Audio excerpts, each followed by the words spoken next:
माननीय अफादगिरी, सम्मानीय सभापति महाशय, सबसे पहले मैं माननीय प्रधानमंत्री जी और माननीय वित्त मंत्री जी को आयकर सीमा 12 लाख रुपये करने के लिए हार्दिक बधाई देता हूं, क्योंकि आपके इस ऐतिहासिक फैसले से देश की बहुत बड़ी आबादी को फायदा होगा।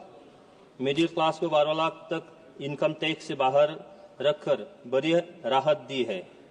ये बहुत अच्छा कदम है। इसके लिए मैं माननीय वित्त मंत्री जी को हार्दिक बधाई देता हूं।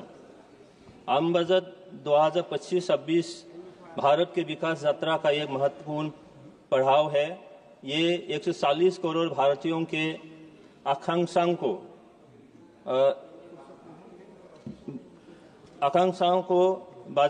का बजट है। हर भारतीय के सपनों को पूरा करने वाला बजट है। बजट 2025 विकसित और हर क्षेत्र में श्रेष्ठ भारत के निर्माण की दिशा में मोदी सरकार की दूरदर्शिता का ब्लूप्रिंट है।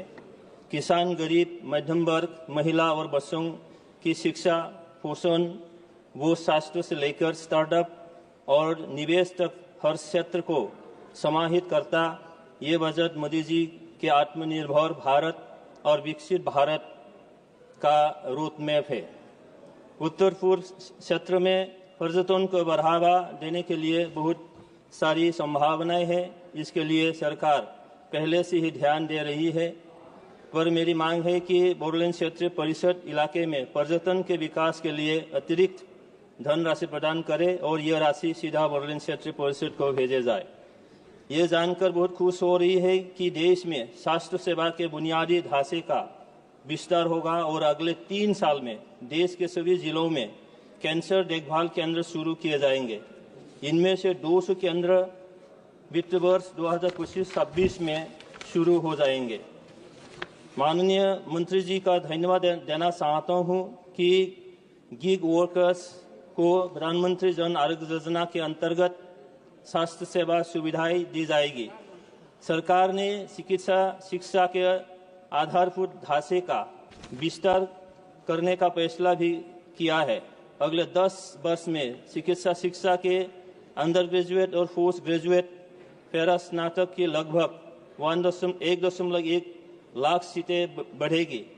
इनमें 130% की वृद्धि होगी। 36 जीवन रक्षक दवाओं पर पूरी तरह से सीमा कर खत्म कर दिया जाएगा। सभी सरकारी अस्पतालों में कैंसर डे केयर सेंटर बनाए जाएंगे। कैंसर के इलाज की दवाएं सस्ती होंगी। 6 जीवन रक्षक दवाओं पर कस्टम ड्यूटी 5% कर दी जाएगी। इसके लिए मैं माननीय प्रधानमंत्री और वित्त मंत्री जी का आभार व्यक्त करना चाहता हूं।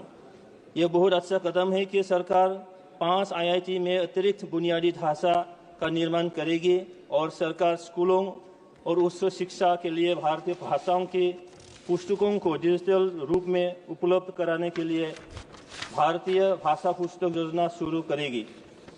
पिछले 10 वर्षों में 23 IIT में छात्रों की कुल संख्या 65,000 से 1.35 लाख तक 100% बढ़ी है।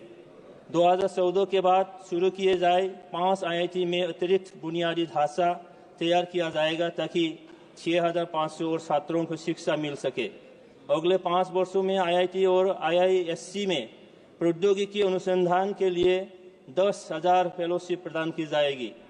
माननीय प्रधानमंत्री जी के नेतृत्व में जिस प्रकार देश आगे बढ़ रहा है, उससे हमारी आने वाली पीढ़ी देश की तरक्की को दिखेगी।